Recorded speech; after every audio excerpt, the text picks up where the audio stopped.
వందనాలు. మన ప్రాతకాల ప్రార్థన ప్రారంభించుకుందాం. పిల్లరా, ప్రార్థన చేసుకుందాం. నీతి సూర్యుడా, న్యాయాధిపతి, మహాగణుడా, మహోన్నతుడా, కృపా సత్య సంపూర్ణుడా, మహేశయ మీకే స్తుతులు స్తోత్రాలు వందనాలు చేయించుకుంటున్నాం నాయన. దేవా మా తండ్రి, మాలో మాతో ఉండే దేవుడు స్తోత్రాలు చేయించుకుంటున్నాం. దేవా స్తోత్రాలు చేయించుకుంటున్నాం నాయన.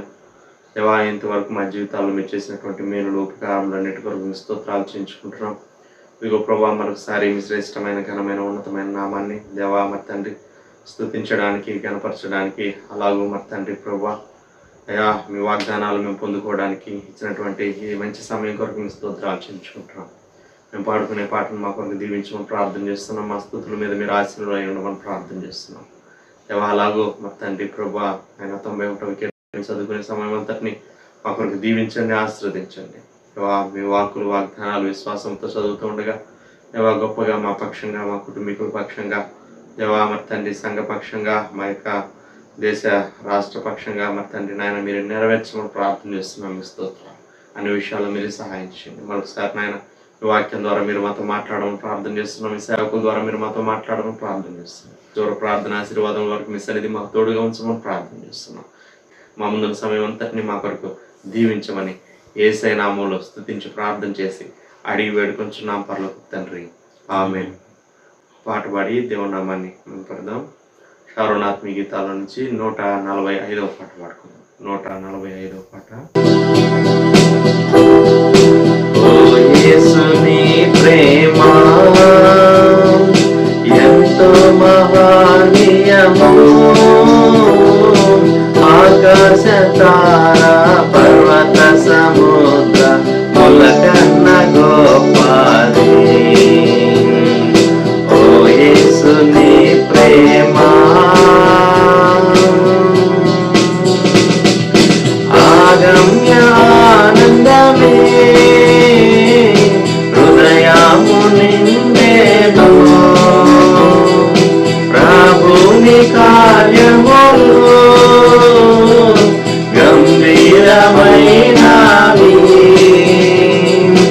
ఆగమ్య ఆనందమే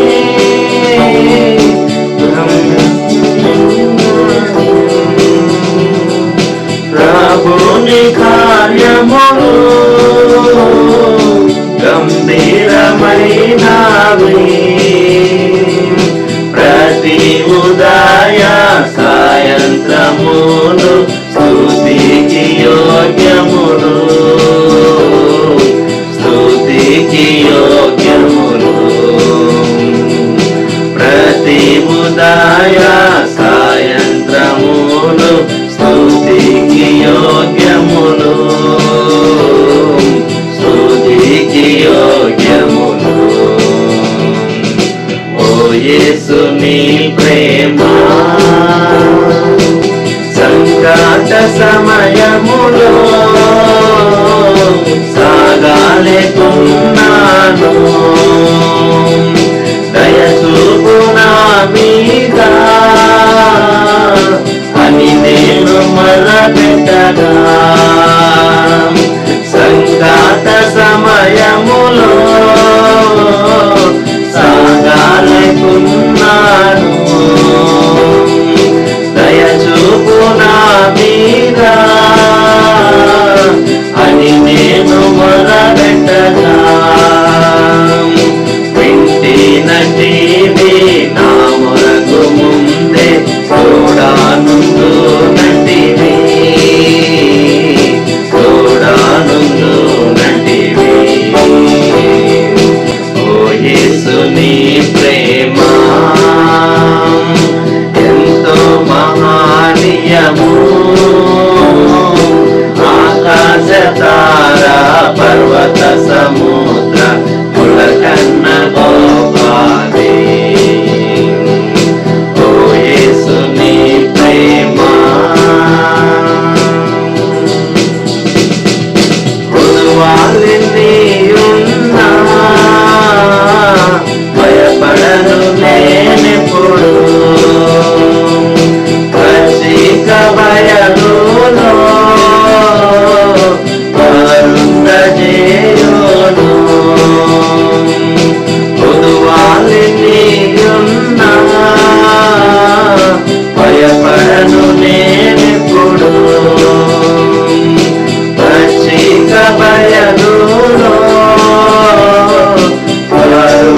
చేయును భోజన జలముతో తృప్తి పరచుచు నాతో నుండు యేసు నాతో నుండు యేసు భోజన జలముతో తృప్తి పరచుచు నాతో నుండు యేసు నాతో నుండు యేసు ఓ యేసు నీ ప్రేమ ప్రకారంగా 91వ కీర్తన చదువుకుందాం పిల్లరా. మహోన్నతుని చాటున నివసించువాడే సర్వశక్తి నీడను విశ్రమించువాడు. మహోన్నతుని చాటును నివసించువాడే సర్వశక్తి నీడను విశ్రమించువాడు. ఆయనే నాకు ఆశ్రయము నా కోట, నేను నమ్ముకును నా దేవుడని నేను యెహోవాను గురించి చెప్పుచున్నాను. ఆయనే నాకు ఆశ్రయము నా కోట, నేను నమ్ముకున్న నా దేవుడని నేను యెహోవాను గురించి చెప్పుచున్నాను. వేటకాని ఊరిలో నుండి ఆయన నిన్ను విడిపించును, నాశనకరమైన తెగులు రాకుండా నిన్ను రక్షించును. వేటకాని ఊరిలో నుండి ఆయన నిన్ను విడిపించును, నాశనకరమైన తెగులు రాకుండా నిన్ను రక్షించును. ఆయన తన రెక్కలతో నిన్ను కప్పును, ఆయన రెక్కల క్రింద నీకు ఆశ్రయం కలుగును. ఆయన సత్యము కేడమును డాలునై ఉన్నది. ఆయన తన రెక్కలతో నిన్ను కప్పును, ఆయన రెక్కల కింద నీకు ఆశ్రయం కలుగును. ఆయన సత్యము కేడమును డాలునై ఉన్నది. రాత్రి వేళ కలుగు భయమునకైనను, పగటి వేళ ఎగురు బాణమునకైనను, రాత్రి వేళ కలుగు భయమునకైనను, పగటి వేళ ఎగురు బాణమునకైనను, చీకటిలో సంచరించి తెగులునకైనను, మధ్యాహ్నం మందు పాడు చేయు రోగమునకైనను నీవు భయపడుకుందువు. చీకట్లో సంచరించి తెగులుకైనను, మధ్యాహ్నం మందు పాడు చేయు రోగమునకైనను నీవు భయపడకుందు. నీ ప్రక్కన 1000 మంది పడినను, నీ కుడి పక్కన 10,000 మంది కూడినను అపాయం నీ ఎదుకు రాదు. నీ ప్రక్కన 1000 మంది పడినను, నీ కుడి ప్రక్కన 10,000 మంది కూడినను అపాయం నీ ఎదుకు రాదు. నీవు కన్నులారా చూచుచుండగా భక్తిహీనులకు ప్రతిఫలం కలుగును. నీవు కనులారా చూచుండగా భక్తిహీనులకు ప్రతిఫలం కలుగును. యెహోవా నీవే నా ఆశ్రయము అని నీవు మహోన్నతుడైన దేవుని నీకు నివాస స్థలముగా చేసుకుని ఉన్నావు. యెహోవా నీవే నా ఆశ్రయము అని నీవు మహోన్నతుడైన దేవుని నీకు నివాస స్థలముగా చేసుకుని ఉన్నావు. నీకు అపాయమేమీ రాదు, ఏ తెగులును నీ గుడారము సమీపించదు. నీకు అపాయమేమీ రాదు, ఏ తెగులును నీ గుడారమును సమీపించదు. నీ మార్గములన్నిటిలో నిన్ను కాపాడుటకు ఆయన నిన్ను గూర్చి తన దూతలకు ఆజ్ఞాపించును. నీ మార్గములన్నిటిలో నిన్ను కాపాడుటకు ఆయన నిన్ను గూర్చి తన దూతలకు ఆజ్ఞాపించును. నీ పాదములకు రాయి తగలకుండా వారు నిన్ను తమ చేతుల మీద ఎత్తి పట్టుకుందరు. నీ పాదములకు రాయి తగలకుండా వారిని తమ చేతుల మీద ఎత్తి పట్టుకుందరు. నీవు సింహములను నాగుపాములను త్రొక్కెదవు, కదం సింహములను భుజంగములను అనగద్రొక్కెదవు. నీవు సింహములను నాగుపాములను త్రొక్కెదవు, కదం సింహములను భుజంగములను అనగద్రొక్కెదవు. అతడు నన్ను ప్రేమించుచున్నాడు గనుక నేను అతన్ని తప్పించదను, అతడు నా నామం ఎరిగిన వాడు గనుక నేను అతని కనపరచదను. అతడు నన్ను ప్రేమించుచున్నాడు గనుక నేను అతన్ని తప్పించదను, అతడు నా నామం ఎరిగిన వాడు గనుక నేను అతని కనపరచదను. అతడు నాకు మొరపెట్టగా నేను అతనికి ఉత్తరం ఇచ్చదను, శ్రమలో నేను అతనికి తోడై ఉండేదను, అతను విడిపించి అతని గొప్ప చేసేదను. అతడు నాకు మొర్ర పెట్టగానే అతనికి ఉత్తరం ఇచ్చేదను, శ్రమలో నేను తోడై ఉండేదను, అతను విడిపించి అతని గొప్ప చేసేదను. దీర్ఘాయు చేత అతనిని తృప్తిపరచదను, నా రక్షణ అతనికి చూపించదను. దీర్ఘాయువు చేత అతను తృప్తిపరచదను, నా రక్షణ అతనికి చూపించదను. ఆమేన్. దేవుని వాక్యం విన్న ప్రియులారా, దైవజనులు ప్రదాసులకు గారు వచ్చి మనకు దేవుని వాక్యం అందిస్తారు. ప్రియమైన వారులారా, ఈ ఉదయకాలం దేవుని గ్రంథంలో నుండి నిర్గమకాండం 35వ అధ్యాయం 20వ వచనం నుండి 29వ వచనం వరకు చదువుకున్నాం. Exodus chapter 35 from verse 20 to 29. ఇశ్రాయేలీల సమాజం అంతయు మోషే ఎదుటి నుండి వెడలిపోయింది. తరువాత ఎవని హృదయము వాని రేపెను, ఎవని మనస్సు వాని ప్రేరేపించెను, వారందరూ వచ్చి ప్రత్యక్షపు గుడారము యొక్క పని కొరకును, దాని సమస్త సేవ కొరకును, ప్రతిష్ఠిత వస్త్రముల కొరకును యెహోవాకు, స్త్రీలు గాని పురుషులు గాని ఎవరెవరి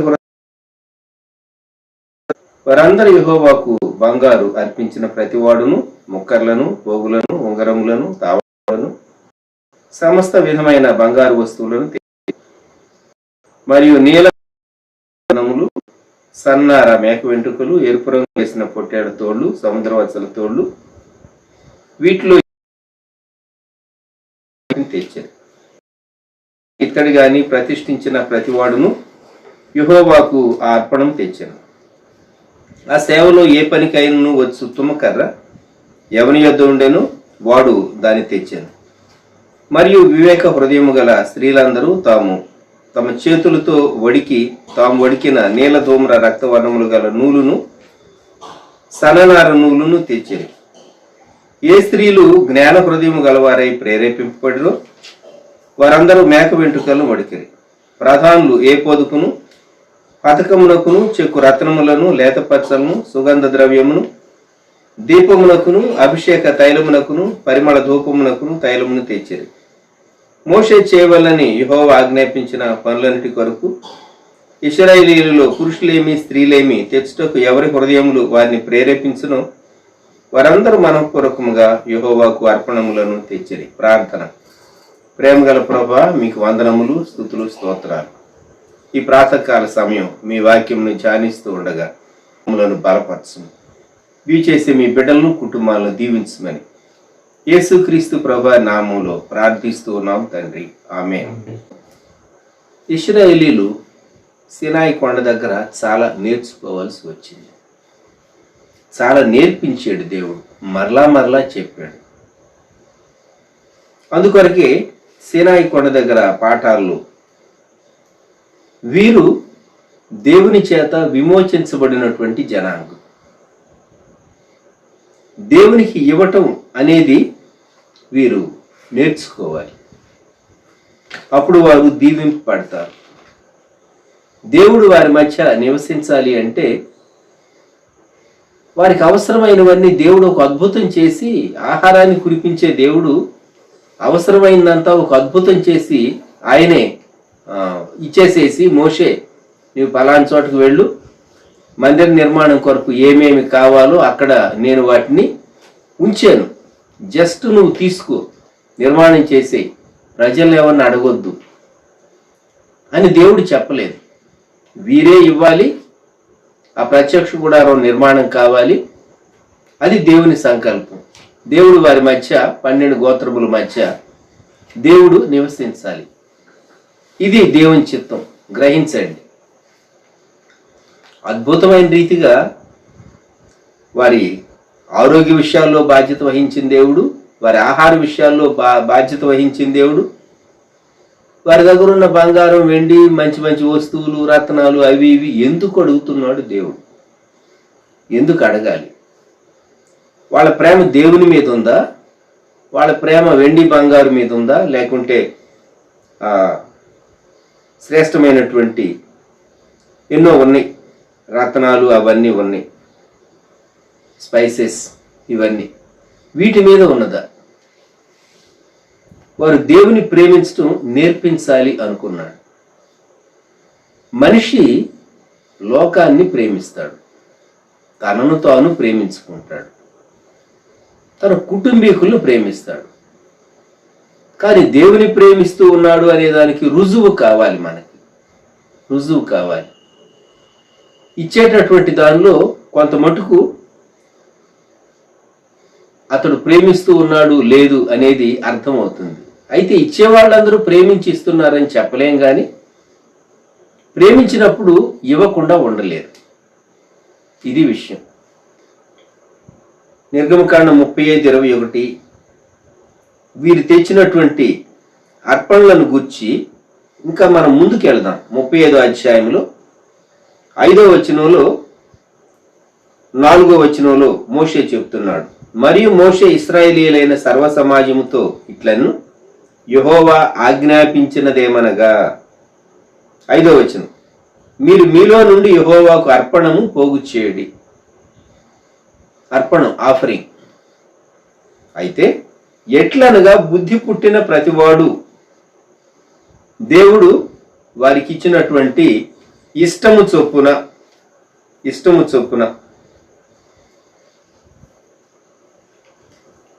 అంతేకాదు. 9వ వచనంలో వారు తీసుకొని రావాలను అని 9వ వచనం చివరిలో ఉన్నది. 10వ వచనం చివరిలో లేక 10వ వచనంలో, మరియు వివేక హృదయులందరూ వచ్చి యెహోవా ఆజ్ఞాపించినవన్నీ చేయవలెను. ఇవ్వాలి, 2 పని చేయాలి. ఇస్తే చాలదా? కొందరు అనుకుంటారు మేము పని చేస్తే చాలదా, ఇవ్వాలా? నీకు సామర్థ్యం ఉన్నప్పుడు నీవు ఇవ్వటం అది చాలా మంచిది. నీకు తలాంతులు ఉన్నప్పుడు వాటిని వాడటం మంచిది. 2 చేయగలిగినటువంటి వారు ధన్యులు. లేక ఎవరెవరి సామర్థ్యం చొప్పున ఇచ్చేటటువంటి సామర్థ్యం దేవుడిస్తే ఇవ్వటం, అలా పని చేసేటటువంటి సామర్థ్యం దేవుడిస్తే పని చేయటం, లేక ఈ రెండు కలిసి వారి సామర్థ్యం చొప్పున. ఇక్కడ కొన్ని నియమాలు ఉన్నాయి. మనము 21వ వచనం నుండి ఇప్పుడు చదువుకున్న భాగంలో తెచ్చిరి అనేటటువంటి మాట దేవుని మందిరం కొరకు 21వ వచనం చివరి భాగము యెహోవాకు అర్పణము తెచ్చిరి, యెహోవాకు అర్పణము తెచ్చిరి. 22వ వచనం చివరి భాగం సమస్త విధములైన బంగారు వస్తువులను తెచ్చిరి. 23వ వచనం చివరి భాగం సముద్రవత్సల తోళ్లు వీటిలో ఏవి ఎవరి యొద్ద ఉండేనో వారు వాటిని తెచ్చిరి. 4వది 24వ వచనం నిర్గమకాండం 35:24 వెండి గాని ఇత్తడి గాని. అలాగే 24వ వచనం తుమ్మకర్ర ఎవరి యొద్ద ఉండేనో వాడు దాన్ని తెచ్చెను. 5వది 25వ వచనం వివేక హృదయము గల స్త్రీలందరూ తమ చేతులతో వడికి తాము వడికిన నీలధూమ్ర రక్తవర్ణములు గల నూలును సన్ననారు నూలును తెచ్చిరి. 5వది. తర్వాత 27, 28 వచనాల్లో ప్రధానులు ఉన్నారు. వీరు గోత్ర ప్రధానులు. వారి స్టేటస్ కొంచెం హయ్యర్ స్టేటస్ మిగిలినటువంటి వారి కంటే. వారి సామర్థ్యం ఎక్కువ. అందువలన ఈ గోత్ర ప్రధానులు రత్నాలు తెచ్చారు, లేత పచ్చలు తెచ్చారు, అభిషేక తైలమునకు పరిమళ ధూపమునకు తైలం తీసుకొచ్చారు. వీళ్ళ ఎకనామిక్ పొజిషన్ బెటర్ అన్నమాట. అందుకే వారు తమ స్థాయిని బట్టి వారు తెచ్చారు. ఆఖరిగా 7వది 29వ వచనంలో జనరల్ ప్రిన్సిపల్ రాయబడింది. ఎవరి హృదయములు వారిని ప్రేరేపించునో వారందరూ మనఃపూర్వకముగా యెహోవాకు అర్పణములను తెచ్చిరి. మనఃపూర్వకముగా తెచ్చిరి. నీ మనస్సు దేవుడు చూస్తూ ఉన్నాడు. కొన్ని మార్లు మనకు సామర్థ్యం లేనప్పుడు మాత్రం నాకు దేవుడు అంటే చాలా ప్రేమ అండి, నాకు లేదు గాని బ్రదర్ ఉంటేనా ఎంత ఇచ్చుండేవాణ్ణో దేవునికి అంటా ఉంటాం. మనం లేదు కాబట్టి ఆ మాటలు మాట్లాడతాం. ఉన్నప్పుడు మాత్రం అది అనలే. ఒక పాశ్చాత్య దేశంలో ఒక ఇద్దరు వ్యక్తుల మధ్య సంభాషణ. ఒక వ్యక్తి రెండో వ్యక్తిని అడుగుతూ ఉన్నాడు, బిల్ నీకు 10 ఎద్దులు ఉంటే దేవునికి ఒక ఎద్దు ఇస్తావు అంటే, ఓ ఖచ్చితంగా ఇస్తానన్నాడు. మరి 10 పందులు నీకుంటే ఒక పంది ఇస్తావు అంటే, నేను ఎందుకు ఇవ్వగలను, నేను ఎందుకు ఇస్తాను, నాకుందు 10 పందులని నీకు తెలుసు, అవి ఇస్తే నాకెట్లా? లేని వాటిని గురించి అడిగితే ఇస్తానని తలూపినటువంటి వ్యక్తి ఉన్న వాటిని గురించి అడిగితే పందిలు దేవునికి అనిపించరులేండి. విషయం ఏంటంటే అది అమ్మి దేవుని కొరకు డబ్బు ఇవ్వటం. అతను ఏమన్నాడంటే, నా దగ్గర పందులే ఉన్నాయని నీకు తెలుసు కదా, అందుకే నువ్వు మాట్లాడుతున్నావు. లేక గోట్స్ ఉన్నావు అనుకోండి, ఈ జంతువులు జీవాలు తన దగ్గర ఉన్నటువంటి. కొన్ని మార్లు లేనప్పుడు నేను ఇచ్చుండేవాడిని అంటాడు మనిషి, ఉన్నప్పుడు మాత్రం చప్పుడు చేయడు, అంటే అనడు. ఎందువల్ల అంటే అది మానవుని యొక్క మనస్తత్వం. దేవుడు నాకు ఇవ్వాలి కానీ నేనేంటి దేవునికి ఇచ్చేది, నేను దరిద్రుణ్ణి కదా అనుకుంటాడు. నేను దరిద్రుణ్ణి అనే మాట హృదయం మీద రాసుకుంటాడు కాబట్టి అతడు దరిద్రుడుగానే ఉంటాడు. గుర్తుపెట్టుకోండి. దేవునికి ఇచ్చే విషయాల్లో మనం ఎప్పుడు దరిద్రులంగా ఉండకూడదు. ఖర్చు చేసుకోవటానికి లెక్కలు వేసుకోవచ్చేమో కానీ దేవుని కొరకు ఇచ్చే విషయాల్లో కొంతమంది కరెక్ట్గా దశంభాగం మాత్రమే వేస్తారు. చాలా మార్లు దేవునికి ఇచ్చే విషయాల్లో కొందరు కరెక్ట్గా దశంభాగం మంచిదే. ఇంకొక మాట చెప్తాను, కొందరు కవర్లో పెట్టేస్తారు, పేర్లు రాయరు. పేర్లు లేనటువంటి కవరు ఏమని ప్రార్థన చేయాలి? కవర్లో కొన్నిసార్లు కొంచెం ఎక్కువ మొత్తమే ఉంటుంది. నేను ఇలా ప్రార్థన చేస్తా, అపార్థం చేసుకోకండి. దేవా, ఈ అజ్ఞాత విశ్వాసి యొక్క అర్పణను అంగీకరించు. ఎందుకంటే వాళ్ళ పేరు తెలియదు కదా. అజ్ఞాత అంటే తెలియబడని, పేరు వెల్లడిపరచని. అజ్ఞాన కాదండి, అజ్ఞాత. ఎందుకంటే మనం పేపర్లో చదువుతాం, అజ్ఞాత భక్తుడు హుండీలో ఏమేశారు, ఇన్ని లక్షలు వేశారు. క్రైస్తవ్యంలో మాత్రం అటువంటి అజ్ఞాత భక్తులు మీకు కనబడరు. గుర్తుపెట్టుకోండి, అజ్ఞాత భక్తులు అలా కనబడరు సహజంగా. అంత పెద్ద పెద్ద మొత్తాలు వేసేటటువంటి వారు కనబడరు. ఏదైనా సరే ఒక ప్రాజెక్టుకి వారు సంతోషంగా ముందుకు వచ్చి వారు ఇస్తారు, ఇచ్చేది కూడాను యాజ్ పర్ రూల్స్ వారు ట్రాన్స్ఫర్ చేస్తూ ఉంటారు. కానీ కొన్ని మతాల్లో ఇచ్చేటటువంటి భక్తులు, ఆ మత విశ్వాసాలకు చెందినటువంటి వారు చాలా పెద్ద మొత్తంలో ఇస్తూ ఉంటారు. ఆశ్చర్యం వేస్తూ ఉంటుంది. క్రైస్తవ్యంలో మరి అజ్ఞాతంగా ఇచ్చినా లేకుంటే మామూలుగా తెలియబడే రీతిగా ఇచ్చినా దేవుని కొరకు ధారాళంగా ఇవ్వటం అనేది 7 మార్లు తెచ్చిరి తెచ్చిరి తెచ్చిరి తెచ్చాను 24వ వచనంలో. మన దగ్గర ఉన్నది ఏదైనా సరే దేవునికి ఇచ్చే విషయాల్లో. ఇప్పుడు నూతన నిబంధనలోనికి వద్దాం. మనం పౌలు భక్తుడు కొరింథీ సంఘానికి వ్రాసినటువంటి 2వ పత్రికలో ఎక్కువగా ధ్యానం చెయ్యం మనం. ఎందుకు చేయము అంటే వీళ్ళకి ఏం పని లేదండి, దేవునికి ఇవ్వాలని చెప్తూ ఉంటారు సేవకులు, పాస్టర్లు లేక దైవజనులు. వీళ్ళకి ఇదే పని. మేము ఎంత కష్టపడి సంపాదిస్తున్నామో చెమటోడ్చి అనుకుంటూ ఉంటారు చాలామంది. సంపాదించేటటువంటి వారు, జాబ్ చేసేటటువంటి వారు. కానీ వాస్తవంగా నీవు జాబ్ చేయటానికి కృప అనుగ్రహిస్తూ ఉన్నది దేవుడే. నీవు సంపాదించినటువంటి దానిలో దేవునికి ఇచ్చే విషయాల్లో మన వైఖరి ఎలాగుండాలో 2 కొరింథీ 8వ అధ్యాయంలో 9వ అధ్యాయంలో 7 నియమాలు నేను మీకు జ్ఞాపకం చేస్తాను. సంవత్సరానికి ఒక్కసారి మాత్రమే నేను ఇచ్చుటను గురించి గత సంవత్సరాల్లో చెప్పేవాడిని. ఇక్కడ కాదు, హైదరాబాద్లో ఉన్నప్పుడు. అది చెప్పిన తర్వాత నేను ఏమనేవాడిని అంటే, సిలబస్ చెప్పవలసింది సంవత్సరానికి ఒకసారి ఇచ్చుటను గురించి చెప్పాలి కాబట్టి సిలబస్ చెప్పేసేసాను, ఇక మళ్ళీ ఈ టాపిక్ నేను టచ్ చేయను అని చెప్పేవాడిని.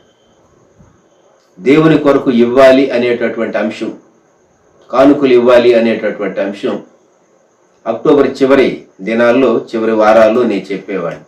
ఎందుకంటే నవంబర్లో ఒక ప్రత్యేకమైన ఈవెంట్ ఉండేది. ఇక ఆ తర్వాత నేను ఎప్పుడు మరలా ఈ అంశాలు టచ్ చేసేవాడిని కాదు. సూళ్ళూరుపేటలో పెద్దగా ఇచ్చేటటువంటి దాని గురించి చెప్పినటువంటి జ్ఞాపకం నాకు లేదు. ఎప్పుడైనా జస్ట్ క్యాజువల్గా మెన్షన్ చేయటం తప్ప ఇవ్వటానికి గురించి. కానీ నేర్పించాలి.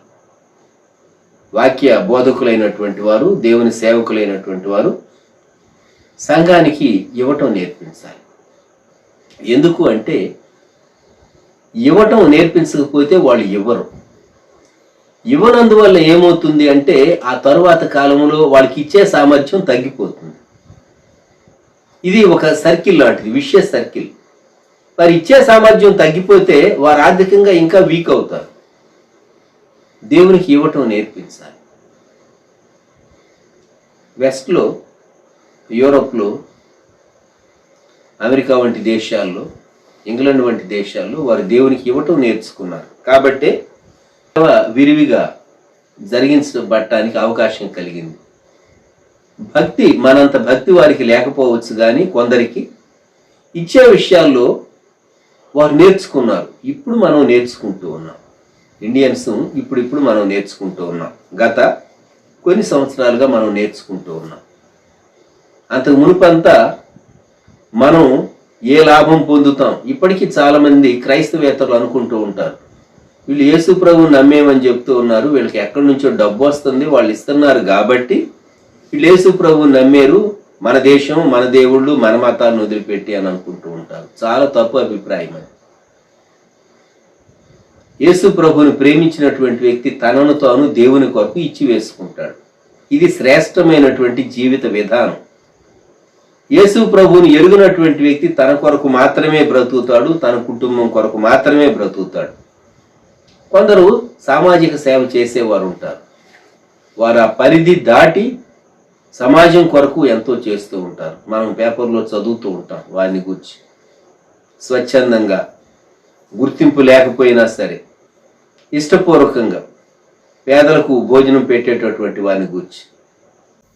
హైదరాబాద్లో కొన్ని సంవత్సరాల నుంచి ఎవరైనా రావచ్చు, ఉండొచ్చు, భోజనం చేయవచ్చు, వెళ్ళొచ్చట. తన ఓపెన్ డోర్, తన గృహాన్ని తెరిచినటువంటి ఒక క్రైస్తవేతరుని గురించి అనుకుంటాను రాయబడింది పేపర్లో. కొన్ని మార్లు దేవుని ప్రేమించినటువంటి మనం దేవునికి ఇచ్చేటటువంటి నియమాలు ఏంటో తెలుసుకోవటం మంచిది. 2 కొరింథీ 8వ అధ్యాయం 3-4 వచనాల్లో ఈ కృప విషయంలోనూ ఇచ్చుట అనేది ఇట్ ఇస్ గ్రేస్. జ్ఞాపకం పెట్టుకోండి, ఇట్ ఈస్ గ్రేస్. కృప అనేది మనకు అర్థం కాకుండా 8వ అధ్యాయం 9వ వచనం, మీరు మన ప్రభు అయిన యేసుక్రీస్తు కృపను ఎరుగుదురు కదా, ఆయన ధనవంతుడై ఉండియు మీరు తన దారిద్ర్యం వల్ల ధనవంతులు కావాలని మీ నిమిత్తము దరిద్రుడు ఆయను. యేసుక్రీస్తు ప్రభు ఎలాగూ మన కొరకు రిక్తుడుగా వచ్చాడో అది అర్థమైతే, కృప మన పట్ల ఎలా దేవుడు చూపించాడో అర్థమైతే, అప్పుడు మనం దేవుని కొరకు ఇచ్చే విషయాల్లో సరైనటువంటి పర్స్పెక్టివ్ మనకు వస్తుంది.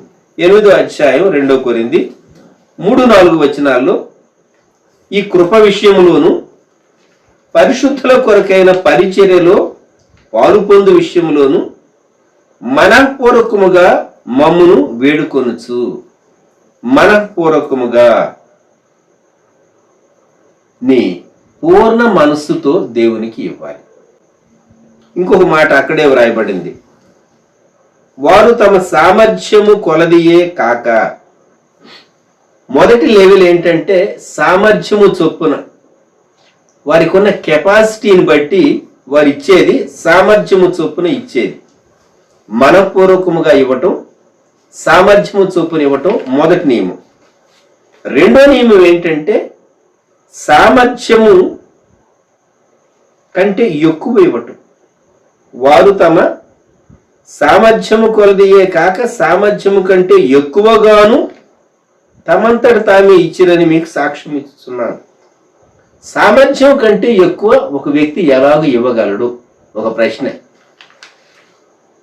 ఇప్పుడు నాకు వచ్చే జీతం 1000 రూపాయలు అనుకుందాం. 100 రూపాయలు ఇస్తాను దేవుని కొరకు, లేదు 110 రూపాయలు ఇస్తాను, 120 రూపాయలు ఇచ్చాను అనుకుందాం. సామర్థ్యం కంటే ఎక్కువ నేను ఎలాగ ఇవ్వగలను? నా జీవితంలో నేను ఒక అనుభవం చెప్తాను. 1990వ సంవత్సరంలో అనుకుంటాను, ఒక పరిచర్య కొరకు ఇవ్వాలని నాకు బలమైన ప్రేరణ ఉన్నది. నా దగ్గర డబ్బు లేదు ఇవ్వటానికి. ఆ ప్రాజెక్ట్ పెద్దదే, ఇవ్వాలి అనేటటువంటి ప్రేరణ నాకున్నది. నేనేం చేశానో చెప్పమంటారా? ప్రావిడెంట్ ఫండ్ లోన్ పెట్టాను. నేను ప్రావిడెంట్ ఫండ్ లోన్ పెట్టి ఆ డబ్బు తీసి ఆ ప్రాజెక్ట్ కొరకు, దేవుని కొరకు అయినటువంటి పని కొరకు నేను ఇచ్చి వేసాను. సామర్థ్యము కంటే ఎక్కువ ఇవ్వటం అంటే దాని అర్థం అది. నీ దగ్గర ఉంటే ఇవ్వటం వేరు, నీ సామర్థ్యము కంటే దేవుని కొరకు అప్పు చేసి ఇవ్వలేనా అని అనిపించింది నాకు. దేవుని కొరకు అప్పు చేసి ఇవ్వలేదు. మనకు ఆరోగ్యం బాగలేదు, ప్రాణాపాయం వచ్చింది. తెలుగులో సామెత ఏంటంటే తల తాకట్టు పెట్టైన అప్పు తెచ్చి మెడికల్ బిల్లు కడతారు, హాస్పిటల్లో కడతారు, ప్రాణాన్ని కాపాడుకోవటానికి ప్రయాసపడతారు. మరి మనకు కలిగేటటువంటి ఆపదల్లో, ఇబ్బందుల్లో మెడికల్ ఎక్స్పెన్సెస్ మీట్ అవటానికి ఎంతన్నా తెగిస్తామే. దేవుని కొరకు ఎంతైనా తెగించి నేను చేస్తాను అనే మనస్సు ఎంతమందికి ఉన్నది? నేను ఆలోచించి నేను లోన్ అప్లై చేస్తాను. లోన్ అప్లై చేసి పెద్ద అమౌంట్ ఇచ్చేసేస్తాను. దేవుడు నాకు ఆ కృప అనుగ్రహించాడు. సామర్థ్యము కంటే ఎక్కువ ఇవ్వటం అంటే దాని అర్థం అది. ఇచ్చేటటువంటి గివర్స్ను గూర్చి ఒక కథ ఉన్నది. దాతలు 3 రకాలు అని. కొంతమంది ఏమో చెకుముకి రాతి లాంటి వారు, కొందరేమో స్పంజ్ లాంటి వాళ్ళు, కొంతమంది ఏమో తేనె పట్టు హనీకూమ్ లాంటి వాళ్ళని. చెకుముకు రాయి, రాతి మీద రాయిని కొడితే కొట్టగా కొట్టగా కొట్టగా స్పార్క్ వస్తుంది, కొంచెం దానిలో నుండి మంట లాంటిది వస్తుంది స్పార్క్. చెకుముకు రాయి ఒకప్పుడు ఫైర్ తయారు చేయటానికి చెకుముకు రాతిని వాడి ఆ రాతి మీద రాతిని కొడితే అప్పుడు కాటనో ఏదో అంటుకునేది, అప్పుడు వారు మండించేవారు. అడగ్గా అడగ్గా అడగ్గా ఇచ్చేటటువంటి దాతలను ఆ కేటగిరీతో పోల్చారు. కొందరు స్పాంజితో పోల్చారు. స్పాంజ్ ఏం చేస్తుందంటే మీరు నీళ్ళల్లో పెడితే వాటర్ను బాగా పీల్చుకుంటుంది. మీరు స్పాంజిని ప్రెస్ చేసే కొలది స్పాంజి ఇస్తూ ఉంటుంది వాటర్. స్పాంజిని మీరు ప్రెస్ చేయాలి. కొంతమంది బలవంత పెడితే కానీ వాళ్ళు దేవుని కొరకు ఇవ్వరు. బలవంత పెట్టి మూడవ కేటగిరీ ఉన్నారు. తేనె పట్టు నుంచి తేనె పట్టు నిండినప్పుడు డ్రాప్స్ అని చక్కగా తేనె పట్టు ఇచ్చేసేస్తుంది ఎవరు అడగకుండానే. మూడవ కేటగిరీకి చెందినటువంటి దాతలు తేనె పట్టు వంటి వారు శ్రేష్టమైన వారు ఉత్తములు. ఈ స్పంజ్ కేటగిరీ మధ్యములు. వీరున్నారే చెకుముకు రాయి వంటి వారు అధములు అనుకండి. వారికి అర్థం అవటం కొరకు చెప్తూ ఉన్నారు. ఇచ్చారు కదండి, ఆ ఎస్ఎస్ ఇచ్చారు. అడగ్గా లోకంలో మనుషులు నిజంగా దేవుని కొరకు ఇవ్వాలనేటటువంటి మంచి మనసు ఉండుంటే మనం ఇంకా కొంచెం బెటర్ వరల్డ్ మనము సామాజికంగా క్రియేట్ చేసి ఉండగలిగేవాళ్ళం. ఇప్పుడు ప్రభుత్వాలు చాలా పనులు చేస్తూ ఉన్నాయి. ఒకప్పుడు ప్రభుత్వాలు ఇన్ని శ్రేయ కార్యక్రమాలు ప్రభుత్వాలు చేపట్టలేదు. ఇప్పుడు ప్రభుత్వాలు ఎన్నో రెస్పాన్సిబిలిటీస్ తీసుకుని ఎన్నో స్కీమ్స్ పెట్టి ఎన్నో ప్రణాళికలు పెట్టి ఎంతో చేస్తూ ఉన్నారు. అనేక దేశాలు, అనేక రాష్ట్రాల్లో, మన దేశంలో సహా. 4వ నియమంలోనికి వెళ్తాను. 2 కొరింథీ 8వ అధ్యాయం 12వ వచనం. మొదట ఒకడు సిద్ధమైన మనస్సు కలిగి ఉంటే, సిద్ధమైన మనస్సు కలిమి కొలదియే ఇచ్చినది ప్రీతికరమగును. తనకున్న దానిని బట్టి కలిమి కొలది. కలిమి అంటే ఆస్తి లేక సంపద. కలిమి కొలది. కొన్ని మార్లు మీరు బస్ స్టాండ్లోనూ రైల్వే స్టేషన్లోనూ ఉన్నప్పుడు బెగ్గర్స్ మీ దగ్గరకు వస్తారు. మీ వైఖరి చూచి వారు సహాయం అడుగుతారు, చేయి చాపుతారు. మీరు ఏదో కాయిన్ ₹1, ₹2, ₹5 కాయిన్ వేసారనుకోండి, మామూలుగా వెళ్తారు. అదే ₹10 నోట్ ఇచ్చారనుకోండి, చాలా హ్యాపీగా ఫీల్ అవుతారు. కొంతమందికి అదే పని అనుకోండి, బెగ్గర్స్ని ఎంకరేజ్ చేయకూడదు పబ్లిక్ ప్లేసెస్లో. ఆ రూల్ కూడా ఉన్నది. మూవింగ్ ట్రైన్లోకి వచ్చి అడుగుతూ ఉంటారు. జనరల్ బోగీస్లోనే కాదు, రిజర్వ్డ్ బోగీస్లోకి వచ్చి అడుగుతూ ఉంటారు. అది వారి నీడ్ కావచ్చు, లేకుంటే అది వారి అలవాటు కావచ్చు. కొందరు నేను చెప్పకూడదు ఏంటంటే, మీరు ₹10 ఇచ్చారనుకోండి, చాలా సంతోషంగా తృప్తిగా తీసుకుంటారు. ₹20, ₹50 ఇచ్చారనుకుందాం, దండం పెట్టి తీసుకుంటాడు. ఎందుకని? మీ దగ్గరకు వచ్చి చేయి చాపినప్పుడు మీరు చేసిన సహాయాన్ని బట్టి వాళ్ళు చాలా హ్యాపీగా ఫీల్ అవుతారు కదా. కలిమి కొలది. మనం మనకున్న స్థితిని బట్టి ఇవ్వటం. ఇది 4వ నియమం. దేవునికి ఇచ్చే విషయాల్లో కలిమి కొలది ఇవ్వటం. 5వ నియమం 9వ అధ్యాయం 2 కొరింథీ 5వ వచనం. కావున లోగడ ఇచ్చేదమని మీరు చెప్పిన ధర్మము పిసినితనముగా అయ్యక ధారాళముగా ఇవ్వవలెను. ధారాళముగా లిబరల్గా ఇవ్వటం. దేవుని కొరకు లిబరల్గా ఇవ్వటం. కొంతమంది తమ కొరకు ఎంతైనా ఖర్చు పెట్టుకుంటారు.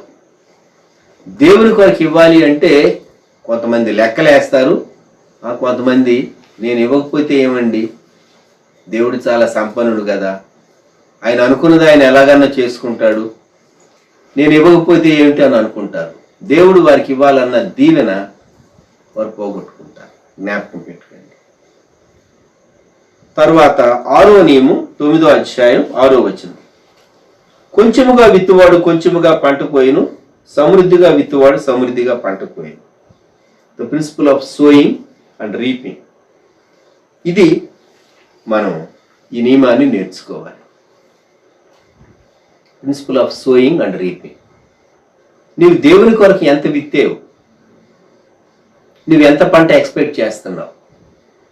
30 అంతలు 60 అంతలు 100 అంతలు అని మాత్రమే ఉన్నది కానీ 200 అంతలు 500 అంతలు 1000 అంతలు, ఒక గింజ విత్తితే 1000 గింజలు రావు. దానికి ఒక లెక్క అనేది ఉన్నది. ఒక వరి చేలో ఉండేటటువంటి ఆ వరి కంకి తీసుకుని దానికి ఎన్ని గింజలు ఉన్నాయి, గ్రెయిన్స్ లెక్క వేయండి. ఒక లెక్క ఉంటుంది. ప్రకృతిలో విత్తుట కోయుట అనేటటువంటి నియమం ఉన్నది. దేవుని కొరకు కూడాను మనము ఇవ్వటం, మనం సమృద్ధిగా విత్తితే మనం సమృద్ధి అయినటువంటి పంటకు వస్తాం. మీరు అనుకోవచ్చు, వీళ్ళు ఇవ్వటాన్ని గురించి భలే చెప్తారండి, వీళ్ళు ఎప్పుడన్నా చేశారా అని సైతాను మీ చెవిలో వచ్చి ఒక మాట చెప్తూ ఉంటుంది. 1996 లేక 1997 సంవత్సరంలో నేను, నా భార్య మరి భాను గారు మేము చేసినటువంటి ఒక ఎక్సర్సైజ్ నేను చెప్తాను. ఎప్పుడో ఒక్కసారి మాత్రమే చెప్పాను, మరలా ఈ దినం నేను చెప్తూ ఉన్నాను. సంఘంలో ఒక ఆదివారం ఎప్పుడో చాలా కాలం క్రితం ఒకసారి చెప్పాను నేను. అప్పుడు విన్న వాళ్ళకి ఎంతమంది జ్ఞాపకం ఉందో, ఎంతమంది విన్నారు. ఇప్పుడు వ్యూ చేసేటటువంటి వారు వేరుగా ఉంటారు కాబట్టి నేను చెప్పడానికి నాకు మనసు ఉన్నది. 96 లేక 1997 టు బి ష్యూర్, మేము ఒక సంఘము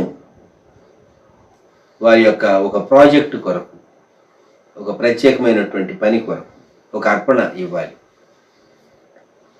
అది క్యాష్ రూపంలో ఇవ్వచ్చు, లేక ఫెయిత్ ప్రామిస్ రూపంలో కూడా మేము మా ఫెయిత్ ప్రామిస్ రాసి ఆఫరింగ్ బాక్స్లో వేయచ్చు.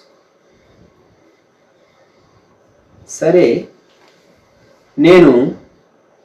మేమిద్దరం డిస్కస్ చేసుకున్నాం, ప్రేయర్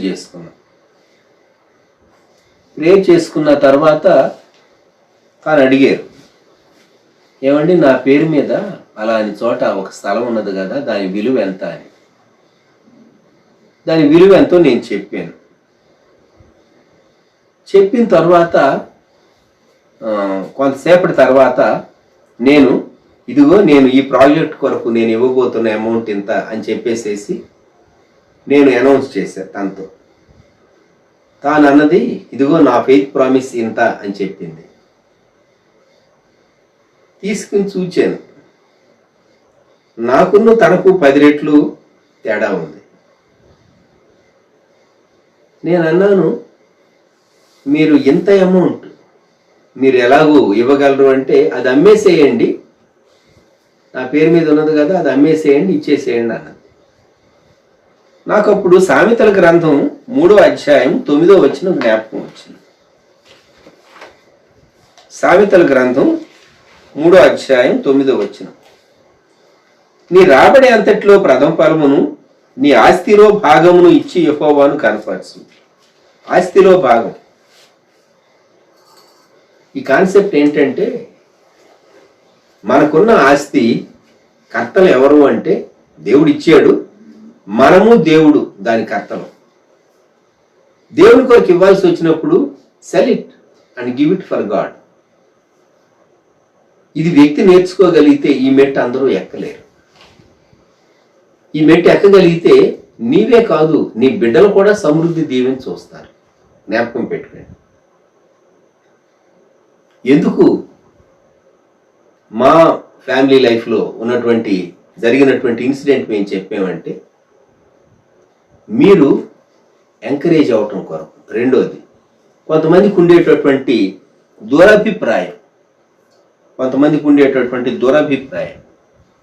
వీళ్ళు బోధకులు ఇస్తారా, వీళ్ళందరికీ చెప్తారు కానీ వీళ్ళు ఇస్తారా తెలియదు చాలామందికి. వీరు ఎంత సమర్పణ కలిగి పరిచర్య చేస్తూ ఉన్నారు, ఎంత సమర్పణ కలిగి ఇస్తూ ఉన్నారు, వీరు ఇచ్చేటటువంటి విషయాలు చాలామందికి తెలియదు, అర్థం కావు.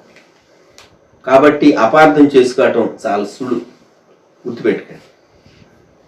ఇప్పుడు 9వ అధ్యాయం 2 కొరింథీ 9వ అధ్యాయం 7వ వచనంలో ఇచ్చుటను గూర్చినటువంటి 7వ నియమం, సణుగు కొనకయు బలవంతముగా కాకయు ప్రతివాడును తన హృదయములో నిశ్చయించుకున్న ప్రకారము ఇవ్వవలెను. ఉత్సాహముగా ఇచ్చువాన్ని, దేవుడు ఉత్సాహంగా ఇచ్చువాన్ని ప్రేమించింది. హ్యాపీగా ఇవ్వాలి. దేవుని కొరకు ఇచ్చేటప్పుడు జ్ఞాపకం పెట్టుకోండి. సణుగు కొనకయు బలవంతముగా కాకయు. తప్పనిసరి ఇవ్వకపోతే ఏమనుకుంటారో అని మొహమాట పడి ఇవ్వటం కాదు. ప్రియమైన వారలారా, దైవజనుల యొక్క మెడికల్ నీడ్స్ మీట్ అవటంలో దేవుడు 2 దైవ సేవకుల విషయాల్లో నాకు కృప అనుగ్రహించాడు. అందుకంటే నేను ఎక్కువ చెప్పను. ఒకరేమో నా ఆత్మీయ తండ్రి, ఇంకొకరేమో ఒక సేవకుడు. వారిద్దరి మెడికల్ నీడ్స్ విషయాల్లో కొంత మటుకు ఒక దశలో, ఒక ప్రాజెక్టుకు, లేకుంటే ఒక హెవీ ఎక్స్పెండిచర్ వచ్చినప్పుడు నేను కూడా షేర్ చేసుకోవటానికి కృపించాడు. 2010 తర్వాత ఒక సేవకునికి పీరియాడికల్గానే హెల్ప్ చేసేవాడిని. ముఖ్యంగా ఆయన మెడికల్ నీడ్స్ వాటి కొరకు. తను ఇప్పుడు లేడు, తను కొంతకాలానికి చనిపోతాడు అనగా ఒకరితో చెప్పారు, తాను రవిదాస్ అన్నయ్య నా కొరకు ఇంత అమౌంట్ ఎప్పుడన్నా ఇవ్వనివ్వండి. 6 నంబర్స్ ఉండేటటువంటి ఒక ఫిగర్ ఆయన చెప్పాడు. మీరు నమ్మగలరో లేదు. దేవుడు నీకు ప్రేరేపణ ఇచ్చాడు అంటే నీవు దాన్ని చేయటం మంచిది. పరిశుద్ధాత్ముడు నీ హృదయంలో భారం ఉంచాడు అనుకోండి, అది చేయి, ఆ దీవెని నీవు చూస్తావు. ఎవరో నిన్ను మెచ్చుకుంటారు, గుర్తింపిస్తారు అని కాదు. 7 నియమాలు. మొదటిది, కృపను ఎరిగినటువంటి వ్యక్తివిగా. రెండవది, మనఃపూర్వకముగా సామర్థ్యము కొలది. మూడవది, సామర్థ్యము కంటే ఎక్కువగా. 4 కలిమి కొలది. 5 ధారాళముగా. 6 విత్తుట కోయుట అనేటటువంటి నియమాన్ని ఎరిగినటువంటి వ్యక్తివిగా, సమృద్ధిగా విత్తుట. 7 సణుగు కొనక, బలవంతముగా కాక, ఉత్సాహంగా దేవుని కొరకు ఇవ్వటం. ఇప్పుడు ఒక ప్రశ్న, కొందరు ఏమంటారో తెలుసిన, 10వ భాగం 10వ భాగం ఇవ్వటం యూదులకండి, అసలు కొత్త నిబంధనలో 10వ భాగం ఇవ్వాలని లేనే లేదు. ఒక విచిత్రమైనటువంటి విషయం నేను విన్నాను.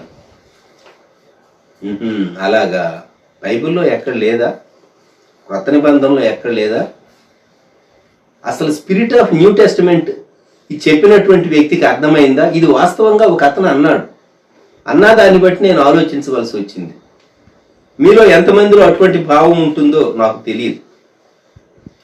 పాత నిబంధనలో యూదులు ఇచ్చేవారు, అంత మటుకు ఎందుకు? అబ్రహాము చూపించినటువంటి గొప్ప మాదిరి, అబ్రహాం చూపించినటువంటి మాదిరి ఏంటంటే, ఆదికాండం 14వ అధ్యాయం 20వ వచనం, అప్పుడు అతడు అన్నిటిలో ఇతనికి 10వ వంతు ఇచ్చాను. ఎవరికి ఇచ్చాడు? అబ్రహాము తనను ఎదుర్కొన్నటువంటి షాలేము రాజైన మెల్కీసెదెకుకు ఇచ్చాడు. 10వ భాగం తీసుకునేటటువంటి లేవి తన పితరుడైనటువంటి అబ్రహాము గర్భంలో ఉన్నప్పుడు అబ్రహాము 10వ భాగం ఇచ్చాడని నూతన నిబంధనలో ఉన్నది. అది ధ్యానింపదగినటువంటి వండర్ఫుల్ టెక్స్ట్. అది వండర్ఫుల్ టెక్స్ట్. నూతన నిబంధనలో ఎక్కడుంది దశమ భాగం ఇమ్మని? జాగ్రత్తగా మీ బైబిల్లో మత్తయి సువార్త 23వ అధ్యాయం 23వ వచనం. మత్తయి సువార్త 23వ అధ్యాయం 23వ వచనం. అయ్యో వేషధారులైన శాస్త్రులారా, పరిసయ్యులారా, మీరు పుదీనాలోను సోపులోను జీలకర్రలోను 10వ వంతు చెల్లించి ధర్మశాస్త్రములో ప్రధానమైన విషయములను అనగా న్యాయమును, కనికరమును, విశ్వాసమును విడిచిపెట్టితిరి. వాటిని మానక వీటిని చేయవలసి ఉండెను. వాటిని మానక వేటిని? నీవు అన్నిట్లో దశమభాగం ఇవ్వటం. ఆస్తిలోనే కాదు, లేకుంటే ఆదాయంలోనే కాదు. వారు ఏం చేసేవారట? ఆకుకూరల్లో కూడా పుదీనాలో, సోపులో, జీలకర్రలు అంత మిటిక్యులస్గా క్యాలిక్యులేట్ చేసి దేవుని కొరకు ఇచ్చేవారు. ధర్మశాస్త్ర సంబంధమైనటువంటి ఆ గివింగ్ను బట్టి వారు అతిశయపడేటటువంటి వారు. మలాకీ గ్రంథంలో 3వ అధ్యాయం 10వ వచనంలో దేవుడు చెప్పినటువంటి మాట మనకు తెలుసు. మలాకీ గ్రంథం 3వ అధ్యాయం 10వ వచనం. నా మందిరములో ఆహారం ఉన్నట్లు 10వ భాగమంతి మీరు నా మందిరపు నిధిలోనికి తీసుకుని రండి. దీని చేసి మీరు నన్ను శోధించిన ఎడల నేను ఆకాశపు వాకిళ్లను విప్పి పట్టజాలంత విస్తారంగా దీవెనలు కుమ్మరించదనని సైన్యములకు అధిపతి యెహోవా సెలవిస్తున్నాడు. మీరు నన్ను టెంప్ట్ చేయండి అన్నాడు దేవుడు. అక్కడ మాత్రం దేవుడు తనను మనుషులు శోధించడానికి ఒక ఛాన్స్ ఇచ్చాడు. మీరు నాకు ఇచ్చి చూడండి, 10వ వంతు మీరు ఇచ్చి చూడండి అన్నాడు దేవుడు. 10వ వంతు ఇవ్వటం యూదులకి కదండి, మనం ఇవ్వాలా? యోహాను 3:16 అందరికీ తెలుసు. మొదటి యోహాను 3:16 ఎంతమందికి తెలుసు? 1 జాన్ 3:16 చూడండి ఒకసారి. మొదటి యోహాను 3:16 ఆయన మన నిమిత్తము తన ప్రాణము పెట్టెను గనుక దీని వలన ప్రేమ ఎట్టిదని తెలుసుకొనుచున్నాము. మనము కూడా సహోదరుల నిమిత్తము మన ప్రాణములను పెట్టబద్ధులమై ఉన్నాం. కొత్త నిబంధన ఏం చెప్తూ ఉంది? నీ ప్రాణము పెట్టునంతగా ప్రేమించి దేవుని కొరకు నీవు పరిచర్య చేయి అని చెప్తూ ఉంది. కాబట్టి కొత్త నిబంధన దశమ భాగం కాదు, నీకున్నదంతా దేవుని కొరకు ఎంత ఇవ్వగలవో అంత ఇమ్మని చెప్తూ ఉంది. ఆఖరిగా నీ ప్రాణమైనా సరే దేవుని కొరకు అర్పించమని చెప్తుంది. అంతేగాని నీ ప్రాణాన్ని మాత్రం దేవునికి ఇవ్వు, నీ డబ్బు ఇవ్వనక్కర్లేదని ఎవరన్నా అంటే అది చాలా అసంబద్ధమైనటువంటి మాట. దైవజనుడు మోయిస్ గారు ఒక విషయం చెప్పేవాళ్ళు. ఆయన వాచ్మెన్ ఈ గారట, ఎవరైనా ఫలాని ధనికుడు మారు మనసు పొందాడని వాచ్మెన్ ఈ గారికి ఎవరైనా వచ్చి చెప్తే, చైనాలో గొప్ప భక్తుడు వాచ్మెన్ ఈ గారు ఒక ప్రశ్న వేసేవాడట, ఆ ధనికుడు మారు మనసు పొందాడా, అతని డబ్బు మారు మనసు పొందిందా అని అడిగేవాడట. డబ్బుకు మారు మనసు ఏంటండి? మనిషి పాపం ఒప్పుకుంటాడు, యేసయ్యను హృదయంలో చేర్చుకున్నానని చెప్తాడు, కానీ దేవుని కొరకు ఇచ్చే విషయాల్లో మాత్రం ఆ పాత స్వభావం, స్ట్రింజెంట్ నేచర్ ఉన్నదే, పిసినారితనం. నీ సొంతం కొరకు ఖర్చు పెట్టుకునే దాంట్లో పిసినారిగా ఉండు. దేవుని కొరకు ఇచ్చే విషయాల్లో నువ్వు పిసినారిగా ఉంటే పరలోకంలో నీకేం దొరుకుతుంది? కొంతమంది 1000 రూపాయల నోట్లు, 500 నోట్లు ఎక్కడెక్కడో మడిచి కట్టగట్టి ఎక్కడో పెట్టుకున్నారు. పుస్తకాల్లోనో, బీరువాల్లోనో, చీరల్లోనో, వాటిల్లోనో, వీటిల్లోనో, రహస్య స్థలాల్లోనో ఎక్కడో పెట్టుకున్నారు, మర్చిపోయారు. డిమానిటైజేషన్ వచ్చింది, మార్చుకునే గడువు అయిపోయింది. ఇప్పుడు ఆ నోట్లు బయటపడిన తర్వాత వాటిని చూసి నువ్వు దుఃఖపడతావా, సంతోషపడతావా? చెప్పండి. అయ్యో ఈ నోట్లు నేనప్పుడు మార్చుకుని ఉండవలసింది, ఇప్పుడు పురాతన నోట్లు సేకరించే వాళ్ళు ఎవరైనా ఉంటే వాళ్ళు కొంటారు నీ దగ్గర, ఎవరైనా కొనేవాళ్ళు ఉంటే. ఎందుకంటే ఆ కరెన్సీ చెల్లదు, ఇప్పుడు ఆ కరెన్సీ చెల్లదు, అవుట్ ఆఫ్ సర్క్యులేషన్, అది దానికి ఇప్పుడు విలువ లేదు. అంతేకాదు ఆ నోట్లు ఇన్ని కంటే ఎక్కువ కలిగి ఉంటాం నేరం అని కూడా ఒకసారి ఒక రూల్ వచ్చింది. అందుకని కొంతమంది పడేసేసారు. తర్వాతి కాలాలు కొంతమంది డిమానిటైజేషన్ పీరియడ్లో కొంతమంది వీధుల్లో పడేసేసారు. ఎవరో ఒకళ్ళు దొరికిన వాళ్ళు తీసుకెళ్ళి మార్చుకుంటారులే అని చెప్పి భూ సంబంధమైనటువంటి ఆస్తిని పరలోకం కొరకు ఎలా ట్రాన్స్ఫర్ చేయాలి, ఇది ఒక వండర్ఫుల్ సబ్జెక్ట్. దేవుని కొరకు ఇచ్చుట అనేది కీర్తన గ్రంథం 50వ కీర్తనలో, నేను త్వరగా ముగిస్తాను. 50వ కీర్తనలో ఇక్కడ దేవుడు మనుషులకు ప్రశ్న వేస్తూ ఉన్నాడు. చూడండి 50వ కీర్తన. ఆసాపు రచించినటువంటి ఈ కీర్తనలో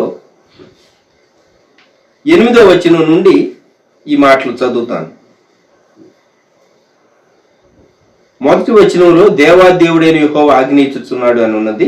8వ వచనం, నీ బలుల విషయమై నేను నిన్ను గద్దించట్లేదు, నీ దహన బలు నిత్యము నా ఎదుట కనబడుచున్నవి. నీ ఇంట నుండి కోడినైనను నీ మందులో నుండి పొట్టేళ్లనైనను నేను తీసుకొను. అడవి మృగములన్నీయు 1000 కొండల మీది పశువులన్నీయు నావే కదా. కొండల్లోని పక్షులన్నింటినీ నేను ఎరుగుదును. పొలముల్లోని పశువాదులు నా వశమై ఉన్నవి. లోకమును దాని పరిపూర్ణతయు నావే. నేను ఆకలి గొన్నను నీతో చెప్పను, వృషభముల మాంసము నేను తిందునా, పొట్టేళ్ల రక్తము త్రాగుదునా. దేవునికి స్తుతి యాగము చేయము, దేవునికి స్తుతి యాగము చేయము. దేవుడు అంటూ ఉన్నాడు, నీవిచ్చేది నేను తీసుకుంటానా? ఎందుకని? నీ అర్పణలు నేను వాటిని గుచ్చి నాకు అక్కర్లా, నీ మందలో నుండి పొట్టేళ్లను నేను తీసుకొను. 9వ వచనం, ఎందుకు దేవా? వారు భక్తిహీనులు. 16వ వచనం, భక్తిహీనులతో దేవుడు ఇట్లు సెలవిస్తున్నాడు, నా కట్టడలు వివరించడానికి నీకేం పని? నా నిబంధన నీ నోట వచ్చించేదివేమి? దిద్దుబాటు నీకు అసహ్యము కదా. నీవు నా మాటలు నీ వెనుకకు త్రోసివేస్తావు. నీవు దొంగను చూచినప్పుడు వారితో ఏకీవించదు, వ్యభిచారులతో నీవు సాంగత్యం చేసేది. నీ జీవితం దేవునికి అంగీకారమైందిగా లేకుండా నీవు తెచ్చే అర్పణ దేవుడు ఎలాగ అంగీకరిస్తాడు? దైవజనులు భగత్ సింగ్ గారు, ఆయన ఆదివారం వాక్య పరిచర్య తరువాత చివరిలో కానుకలు వేసే సమయంలో ఆయన ఈ మాట చెప్పేవారు, మీరు మారు మనసు పొందిన వారైతేనే కానుక పెట్టి దగ్గరకు రండి అని. 1971, 72 సంవత్సరాలు, 71 కంటే 72, 73 సంవత్సరాలు గుంటూరులో కనవారి తోట మొదటి లేన్లో అక్కడున్న ప్రార్థనా మందిరం పేరు సియోను. ఆ సియోను మందిరానికి నేనున్నటువంటి బిల్డింగ్ పైన ఫస్ట్ ఫ్లోర్లో నేను ఉండేవాడిని. ఒకే ఒక బిల్డింగ్ అడ్డం ఉండేది. అక్కడ మందిరంలో వచ్చిన వారు కూడా మా కిటికీలో నుండి చూస్తే కనబడేవారు. వాళ్ళు పాటలు పాడుతూ ఉంటే నా గదిలోనికి వినబడేది. అది 3 గదులు ఉన్నటువంటి పైన పెద్ద పోర్షను. నేను మా అన్నగారు ఉండేవారు. నేను పీజీ చేసేటప్పుడు గుంటూరులో ఏయూ పీజీ సెంటర్లో పీజీ చేసేటప్పుడు కనవారి తోట మొదటి లేన్లో ఉండేవాడిని. మొదటిసారిగా 72వ సంవత్సరం దైవజనుడు భగత్ సింగ్ గారు వచ్చారని తెలిస్తే వాక్యం వినటానికి వెళ్ళాను నేను సియోనుకు. కానుక వేసేటప్పుడు ఆయన అనౌన్స్మెంట్ చెప్తూ ఉన్నాడు, మీరు మారు మనసు పొందిన వాళ్ళైతేనే వచ్చి కానుక వేయండి, లేకుంటే మీ కానుక వేయొద్దు అని చెప్తూ ఉన్నాడు. ఇంత మొహమాటం లేకుండా చెప్తున్నాడు ఈయన అని అనుకున్నాను నేను. సాధారణంగా భగత్ సింగ్ గారు ఈ మాట చెప్పేవాడు.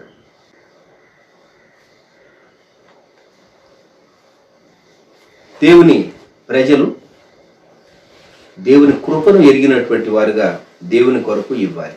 జ్ఞాపకం పెట్టుకోండి. నాకు ఎప్పటి నుంచో ఒక ఆశ ఉండేది, కానీ దేవుని ఆత్మ మాత్రం నాకు పర్మిషన్ ఇవ్వాల. నాకు ఆశ ఏంటంటే అపోస్తల కార్యం 8వ అధ్యాయం 20వ వచనంలో ఒక చక్కని మాట ఉన్నది. ఈ సందర్భం ఏంటంటే గారడీ చేసే సీమోను పేతురు యోహానును చూచి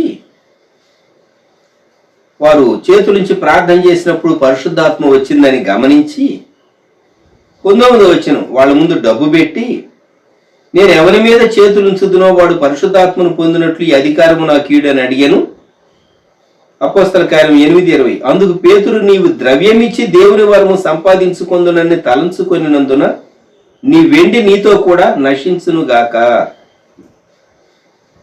నా ఆశ ఏంటంటే నీ వెండి నీతో కూడా నశించునుగాక అనే టెక్స్ట్ మీద బోధ చేయాలి అని నాకు ఆశ ఉండేది. కానీ దేవుని ఆత్మ నాకు పర్మిషన్ ఇవ్వలేదు. నీ వెండి నీతో కూడా నశించునుగాక. మనిషి అనుకుంటాడు డబ్బిచ్చి పరలోకంలో నీవు స్థానాన్ని కొనగలవా, పరలోకంలో రిజర్వ్ చేసుకుంటావా, సీటు లేకుంటే బంగ్లా లేక బిల్డింగు లేక విల్లాను. No, never. నీ వెండి నీతో కూడా నశించునుగాక. వారు స్పష్టంగా చెప్పారు. పేతురు యోహాను ఏమన్నారంటే 23వ వచనం, నీవు ఘోర దుష్టత్వములోను దుర్నీతి బంధకములోను ఉన్నట్టు నాకు కనబడుతుంది. వారు మనసు పొందకుండా ఇచ్చి దేవుని దగ్గర క్రెడిట్ లేక దేవుని దగ్గర ఘనత సంపాదించుకోవాలి అనుకోవటం అది సరైనటువంటి ఆలోచన కాదు. కొందరు మారు మనసు లేని వాళ్ళు కూడా ఇస్తారు.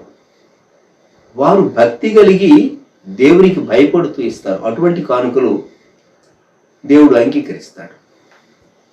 వారు తమ కానుకల ద్వారా దేవునికి కొంచెం దగ్గర అవ్వాలి. ఎందుకంటే నీ ధనం ఎక్కడ ఉంటుందో నీ హృదయం అక్కడ ఉంటుందని ప్రభువారే చెప్పాడు.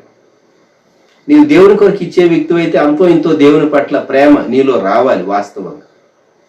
కానీ కొంతమందిలో నేనేదో దేవుని కొరకు ఇచ్చాను కనుక దేవుడు నాకు ఫేవర్ చేయాలి అనేటటువంటి భావం ఉంటే దేవుడు దాన్ని అంగీకరించడు. జ్ఞాపకం పెట్టుకోవాలి. చాలా మందికి తెలియని విషయం ఏంటంటే ఇండియా దేశంలో గత సంవత్సరాల్లో ఎన్నెన్నో ప్రాజెక్టు మిషనరీలు చేపట్టారు, బిల్డింగులు కట్టారు, హాస్పిటల్స్ పెట్టారు. అలాగే వారు విద్యా సంస్థలు నెలకొల్పారు. ఎన్నో సేవా సంస్థలు ఎంతో సేవ చేశారు. వారికి వచ్చినటువంటి ఆఫరింగ్స్ ఎక్కువ భాగం సామాన్యుల నుండి వచ్చేవి. వారు సామాన్యమైనటువంటి వ్యక్తులే, పెద్ద వ్యక్తులేం కాదు. కానీ వారు దేవుని కొరకు ఇచ్చారు. Guntur Andhra Christian college, AC college అని పిలువబడే ఆంధ్ర క్రిస్టియన్ కాలేజీలో ఒక బిల్డింగ్ పైన ఒక బిల్డింగ్ దగ్గర ఉండేటటువంటి ఆ బోర్డులో పలకంలో ఏమని ఉంటుందంటే అమెరికాలో ఉన్నటువంటి చిల్డ్రన్స్ యొక్క గిఫ్ట్ను బట్టి ఈ బిల్డింగ్ కట్టబడింది అని. పిల్లలు తల్లిదండ్రులు ఇచ్చినటువంటి గిఫ్ట్స్ అవి డొనేట్ చేస్తే ఆ బిల్డింగ్ ఆ కాలంలో కట్టబడింది. ఎంత అద్భుతమైనటువంటి విషయం అండి, ఎంత అద్భుతమైనటువంటి విషయం. దేవుని కొరకు ఇచ్చుట అనేది గొప్ప కృప. దేవుడు ఈ కొండ దగ్గర వారికి నేర్పిస్తూ ఉన్నాడు ఈ పాఠం. సీనాయి కొండ దగ్గర నిర్గమకాండం 35వ అధ్యాయంలో దేవుడు నేర్పిస్తూ ఉన్నాడు. మనం కూడా నేర్చుకోవటానికి, దేవుని కొరకు ఇవ్వటానికి, మొదట మన హృదయాలను ఇవ్వటానికి, ఆ తర్వాత మన అర్పణలు ఇవ్వటానికి, దశంభాగం ఇచ్చి నేను చాలా ఇచ్చానని మనం కాళ్ళ ఎత్తకుండా దేవుని కొరకు ఇచ్చుట, కృపను ఎరిగినటువంటి వారంగా సమృద్ధిగా విత్తటం, ఆస్తిలో భాగం ఇవ్వటం అంటే ఏంటో ఎరిగినటువంటి వారు దేవుని సమృద్ధి దీవెని చూడగలరు. ఇచ్చుట మాత్రమే కాదు, దేవుడు తమకి ఇచ్చినటువంటి స్కిల్స్ వారు చాలా చక్కగా వాటిని ఉపయోగించి మందిరాన్ని నిర్మాణం చేశారు. అర్థం చేసుకుందాం. తలను వడిసండి చేసుకుందాం. ప్రేమ కలిగిన మా ప్రియ పరలోకమున్న మా తండ్రి, మహాగణుడ, మహోన్నతుడ, మీ స్తోత్రాలు వందనాలు చెల్లించుకుంటున్నాను. ఆయన దేవా, నిర్గమకాండంలో నుంచి అనేక విషయాలు దేవా మరి తండ్రి మీ సేవకుల ద్వారా, మీ వాక్యం ద్వారా మీరు మాతో మాట్లాడిన విధానం అంతటి కొరకు మీ స్తోత్రాలు వందనాలు చెల్లించుకుంటున్నాం. అవును ప్రభా, మరి తండ్రి ఇశ్రాయేల్ ప్రజలను ప్రభా మరి తండ్రి వారి యొక్క ప్రతి అక్కర అవసరత తీర్చినటువంటి మీరు దేవా, మరి తండ్రి ఆకాశం నుంచి మన్నాను కురిపించినటువంటి మీరు దేవా, మరి తండ్రి ప్రభా వారికి పూరేళ్ళు అనుగ్రహించినటువంటి దేవుడవు దేవా, మరి తండ్రి బండలో నుంచి నీళ్లు ఉచితంగా అనుగ్రహించినటువంటి దేవుడవు దేవా ప్రభా, మరి నాయన ప్రత్యక్షపు గుడారం నిర్మాణం విషయమై మాత్రం నాయన దేవా వారు కలిగి ఉన్నటువంటి దేవా వస్తువులు వారు దేవా మరి తండ్రి తీసుకుని రావాలని, అర్పణలు దేవా మరి తండ్రి ఇవ్వాలని, దేవత దాని ద్వారా మరి తండ్రి ప్రత్యక్షపు గుడారం నిర్మాణం చేయబడాలని దేవా మీరు ఉద్దేశించారు, మీరు ఆశించారు, మీరు తలంచారు దేవా. దాని ద్వారా వారిలో ఉండేటువంటి ప్రేమ దేవా మరి తండ్రి అవన్నీ బయలుపడుతుందని దేవా మీరు మాతో మాట్లాడిన విధానం అంతటి కొరకు స్తోత్రాలు వందనాలు చేయించుకుంటున్నాం ప్రభా. అవును తండ్రి నాయన మరి ప్రభా మేము అర్పణలు మాత్రమే ఇచ్చేవారు మాత్రం కాకుండా ప్రభా మా తలాంతులు కూడా ప్రభా మరి తండ్రి నాయన దేవా మీ సన్నిధానంలో మేము వాడబడాలని దేవా మీరు కలిగి ఉన్నటువంటి ఆ యొక్క దయాపూర్వక సంకల్పం అంతటి కొరకు మీ స్తోత్రాలు వందనాలు చేయించుకుంటున్నాం ప్రభా. అవును తండ్రి నాయన అయా మేము మనస్ఫూర్తిగా ప్రభా మరి తండ్రి మీకు ఇవ్వాలని మీరు మాతో మాట్లాడిన విధానం అంతటి కొరకు స్తోత్రాలు దేవా మరి తండ్రి మా పూర్ణ మనసుతో దేవా మేము మీకు ఇవ్వాలని మీరు బోధించిన విధానం అంతటి కొరకు స్తోత్రాలు దేవా మరి తండ్రి ప్రభా నాయన మేము మా సామర్థ్యం చొప్పున దేవా మరి తండ్రి మీకు ఇవ్వాలని సెలవిచ్చారు మీ స్తోత్రాలు. మా సామర్థ్యం కంటే కూడా దేవా మేము మీకు ఇచ్చేటువంటి అలవాటు మేము కలిగి ఉండాలని మీరు మాకు బోధించిన విధానం అంతటి కొరకు స్తోత్రాలు చేయించుకుంటున్నాం దేవా. అవును ప్రభా మరి తండ్రి నాయన మేము మీకు ధారాళంగా ఇవ్వాలని దేవా ఇచ్చిన మాట అంతటి కొరకు స్తోత్రాలు చేయించుకున్నాం. అవును ప్రభా మీకు ధారాళంగా దేవా మరి తండ్రి ఇచ్చేటువంటి మనసు దేవా మాలో లేకపోతే దేవా మరి తండ్రి నాయన భవిష్యత్తులో ప్రభా మరి తండ్రి నాయన మీకు ధారాళంగా ఇచ్చేటువంటి స్థితి మాకుండదని ఆ పరిస్థితులు మాకుండవని దేవా మీరు సెలవిచ్చారు. దేవా కృప చూపించండి దేవా మాకు నేర్పించమని ప్రార్థన చేస్తున్నాం. సమస్త విషయాలు మీరే సహాయం చేయండి. రీతిగా మీకు ఇవ్వడానికి సహాయం చేయండి ఆయన. అలాగూ మరి నాయన అయా మరి స్పాంజ్ లాగా ప్రభా మేము ఉండకూడదని చెప్పారు. అవును ప్రభా నాయన బలవంతం చేస్తేనే కానీ దేవా మీకు ఇచ్చేటువంటి మనస్తత్వం మాలో లేకుండా సహాయం చేయమని ప్రార్థన చేస్తున్నాం ఆయన. తేనె పట్టువంటి యొక్క మంచి స్వభావం మీరు మాకు అనుగ్రహించమని ప్రార్థన చేస్తున్నాం దేవా మరి తండ్రి నాయన. ఎలాగైతే ధారాళంగా తేనె అనుగ్రహిస్తుందో దేవా ప్రభా మరి ధారాళంగా మీకు ఇచ్చేటువంటి మనస్తత్వం మా అందరూ కూడా మీరు కలుగు చేయమని ప్రార్థన చేస్తున్నాం. మీకు స్తోత్రాలు కృప చూపించండి ఆయన. అవును ప్రభా నీవు ఏది విత్తుతావో అదే కోస్తావు అని సెలవిచ్చారు. మీకు వందనాలు చేయించుకుంటున్నావు. అవును ప్రభా మరి తండ్రి నాయన ఎంతగా మరి తండ్రి మీకు దేవా మరి తండ్రి ఇస్తాము దేవా అంతగా మేము దీవించబడతామని అంతగా మరి తండ్రి మీ దగ్గర నుంచి పొందుకుంటామని మీరు సెలవిచ్చారు. ఓ ప్రభా మరి తండ్రి అయా మేము కొంచెంగా విత్తితే కొంచెంగానే కోస్తామని అధికంగా విత్తితే అధికంగా కోస్తామని దేవా మీరు ఇచ్చిన మాట అందరి కొరకు స్తోత్రాలు ఆయన. కృప చూపించండి.